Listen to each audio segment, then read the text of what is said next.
नमस्कार. आज आपण दुसऱ्या श्लोकाचा अर्थ जाणून घेणार आहोत. भगवंतांनी विज्ञानासह ज्ञानाचा उपदेश करण्याची प्रतिज्ञा केली. याबद्दल श्रद्धा, प्रेम, ते ऐकण्याची उत्कंठा आणि त्या उपदेशाप्रमाणे आचरण करण्यास अत्यधिक उत्साह उत्पन्न करण्यासाठी भगवंत आता त्याचे यथार्थ महात्म्य सांगत आहेत. श्लोक दुसरा. राजविद्या राजगुह्यं पवित्रमिदमुत्तमं प्रत्यक्षावगमं धर्म्यं सुसुखं कर्तुमव्ययम्. श्लोकाचा अर्थ: हे विज्ञानासहित ज्ञान, सर्व विद्यांचा राजा, सर्व गुप्त गोष्टींचा राजा, अतिशय पवित्र, अतिशय उत्तम, प्रत्यक्ष फळ देणारे, धर्मयुक्त, साधन करण्यास फार सोपे आणि अविनाशी आहे. पूर्व श्लोकामध्ये विज्ञानासहित जे ज्ञान सांगण्याची प्रतिज्ञा केलेली आहे तिचेच वाचक येथे इदम हे पद आहे. जगात जितक्या म्हणून ज्ञात आणि अज्ञात अशा विद्या आहेत त्या सर्वात हे श्रेष्ठ आहे. ज्याने या विद्येचा यथार्थ अनुभव घेतलेला आहे त्याला नंतर काहीही जाणण्याचे उरत नाही. म्हणून हिला राजविद्या म्हणजे सर्व विद्यांचा राजा असे म्हटले आहे. तिच्यामध्ये भगवंतांच्या सगुण निर्गुण व साकार निराकार स्वरूपाच्या तत्वाचा, त्यांचे गुण, प्रभाव आणि महत्त्व यांचा, भगवंताच्या उपासना विधीचा आणि त्याच्या फलाचा चांगल्या प्रकारे निर्देश केलेला आहे.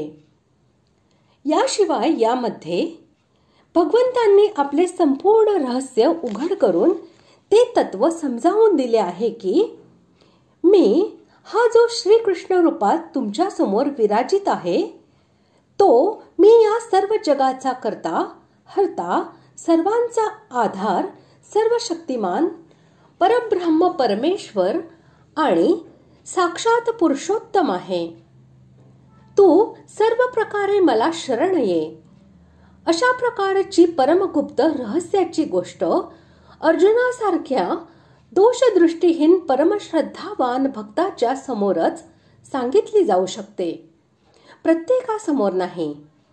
म्हणून हिला राजगुह्य म्हणजे सर्व गुप्त गोष्टींचा राजा असे म्हटले आहे.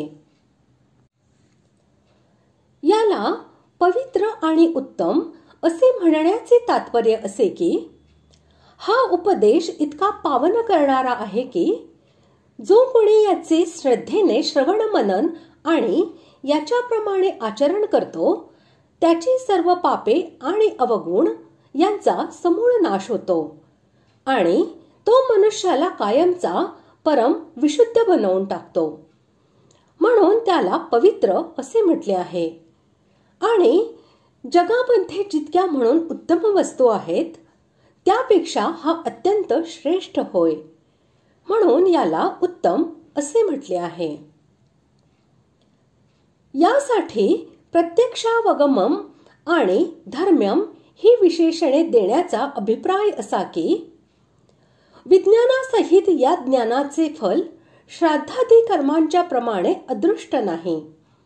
साधक जसजसा याच्याकडे पुढे जातो तसतसा त्याच्या दुर्गुणांचा, दुराचारांचा आणि दुःखांचा नाश होऊन त्याला परमशांती आणि परमसुख यांचा प्रत्यक्ष अनुभव येऊ लागतो.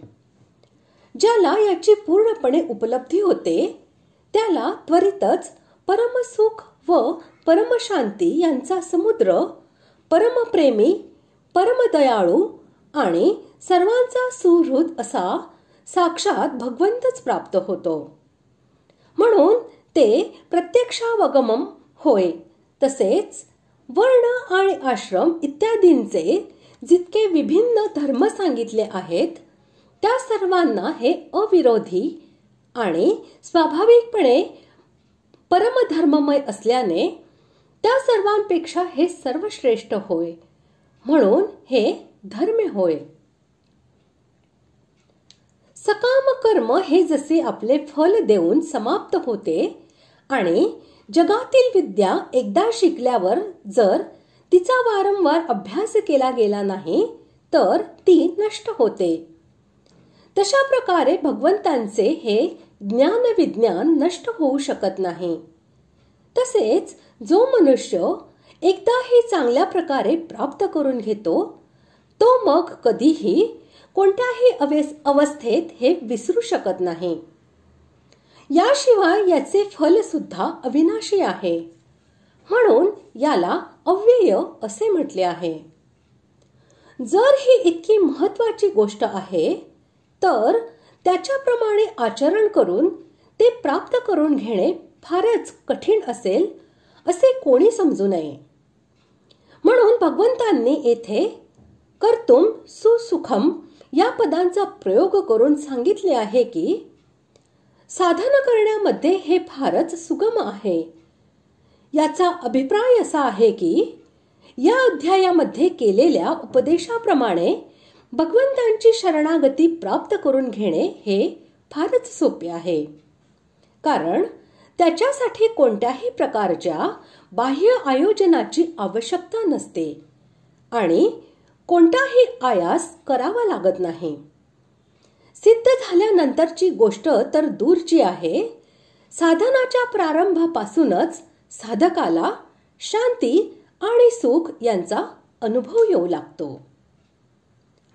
अशा प्रकारे आज आपण दुसऱ्या श्लोकाचा अर्थ जाणून घेतला. पुढील भागात आपण तिसऱ्या श्लोकाचा अर्थ जाणून घेऊया. धन्यवाद.